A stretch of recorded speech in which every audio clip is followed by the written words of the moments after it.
First night at the shelter was sort of scary. I was kind of thinking, what's going to happen in the middle of the night? What's going to come of me tomorrow? I couldn't understand it. I was just worried that my sisters and I would get split up. I don't understand. Why? Why are we even here? I was praying every day for family. Mariah and her two sisters, 6-year-old Johanna and 5-year-old Carly, spent 180 more nights at the shelter, double the typical stay of a shelter child. As the girls weathered ongoing court hearings regarding their family and displacement, the ranch provided the sisters regular sessions with a counselor to help them adjust to life at the shelter. The girls, having been rescued from living in a roach-infested motel, were in bad shape when they arrived. They were malnourished and underdeveloped. Little Carly, the age of an average kindergartner, spoke only about 10 words when she began counseling with the ranch. However, her stay at the shelter turned all of that around. For 6 months, all the girls thrived under the care of ranch workers. They attended school regularly and enjoyed working with the horses. By the time the girls left the ranch, all 3 of them showed marked signs of improvement, especially little Carly, who was now communicating in complete sentences. During this time, the foster and adoption program directors at the ranch were hard at work behind the scenes, coordinating appropriate long-term placement for the girls. The girls were blessed to have remained together during their tenure at the shelter.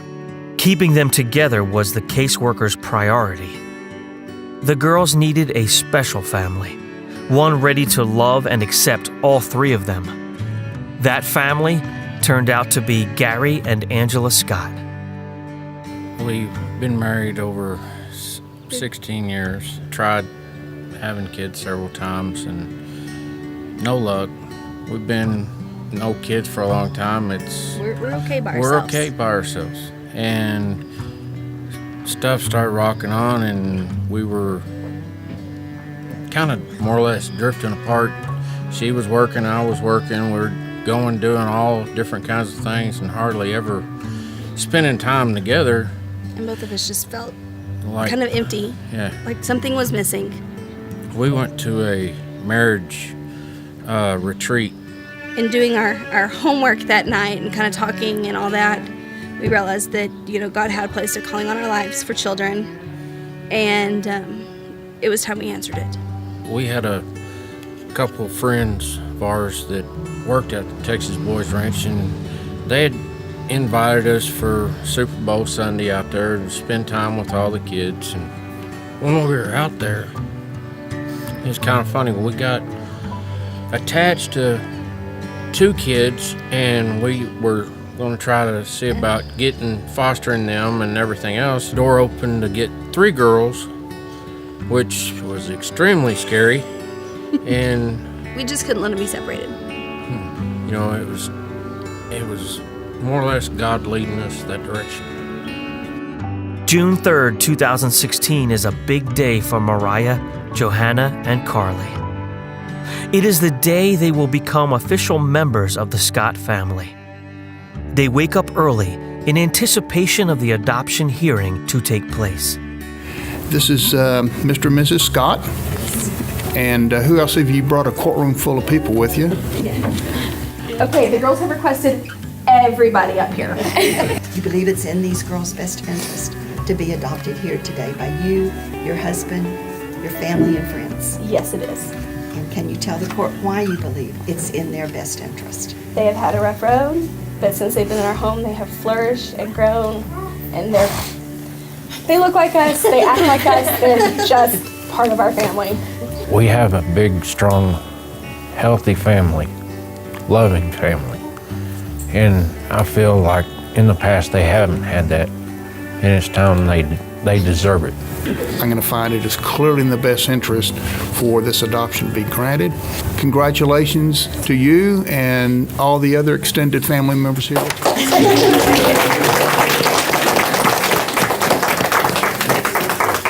The day of the adoption was exciting. I don't think anybody expected that many people to show up. Shelter staff, there was Yeah. Boys Ridge staff, there was BACA, there was our family, and I mean, not even everybody who wanted to attend could be there. A lot of people were really glad to see that these girls had a permanent home because of their circumstances. It's kind of weird because I didn't really understand what a mom and dad actually were supposed to be. Like, what in the world is a mom? My mom never cared for me. What in the world is a dad? I don't even know my dad. I know, like, every day I'm gonna get fed. Before I came into the care, I didn't know that. I didn't know what my next meal would be. And when I got them, I knew I'm gonna have a bed to sleep in. I have a house. I'm not living in a hotel filled with roaches. I'm fine. Now, I have a family that cares for me.